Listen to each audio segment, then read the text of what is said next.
انگریزی دانوں کو تو جانے دیے، ان کے نصاب تعلیم میں کتاب و سنت کا نام ہی نہیں، اب یہ کچھ ان دونوں کا نام لینے لگے ہیں، مگر قرآن سے ڈرتے معلوم ہوتے ہیں۔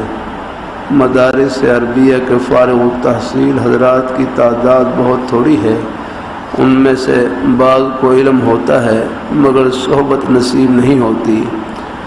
حسد، کبر، عجب، جاہ طلبی وغیرہ روحانی بیماریاں ہیں جو شیخ کامل کی صحبت میں دور ہو جاتی ہیں۔ ایک دفعہ دورہ تفسیر کے بعد علماء کرام کو بچا ہوا سالن ملا تو انہوں نے دونوں باورچیوں کے حصے کا سالن چھین کر کھا لیا۔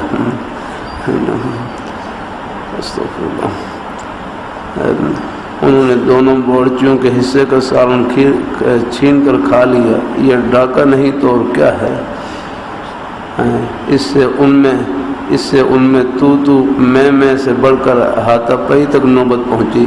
مجھے کوئی پتہ نہیں، اگلے دن مصری رحیم بخش مرحوم نے مجھ سے اس کا ذکر کیا تو تحقیق کرنے پر معلوم ہوا کہ واقعی جھگڑا ہوا۔ میں نے علماء کرام کو بلا کر سمجھایا کہ آپ نے یہ نہ سوچا کہ اس لڑائی میں بے عزتی کس کی ہوئی، باورچیوں کی نہیں بلکہ آپ کی بے عزتی ہوئی۔ ایک دن بعد علماء کرام نے باسی روٹی میرے سامنے لا کر پیش کر دی کہ ہمیں یہ کھانے کو ملتی ہے۔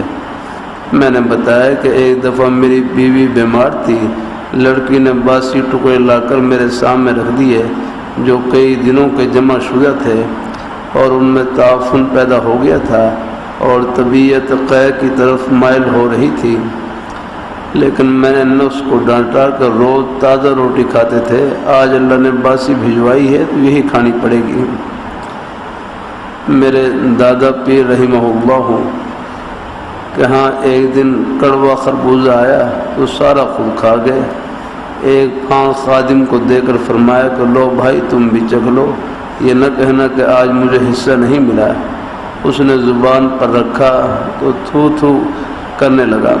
آپ نے فرمایا جو کہ روز جو میٹھے بھجواتا تھا آج اس نے کڑوا بھجوا دیا تو تھوک دیا۔ میرے دادا پیر رحمہ اللہ تعالیٰ کا واقعہ سنا ہوا تھا، میرے دادا پیر رحمہ اللہ تعالیٰ کا واقعہ سنا ہوا تھا، اس لیے نفس کو زبردستی باسی روٹی کھلائی۔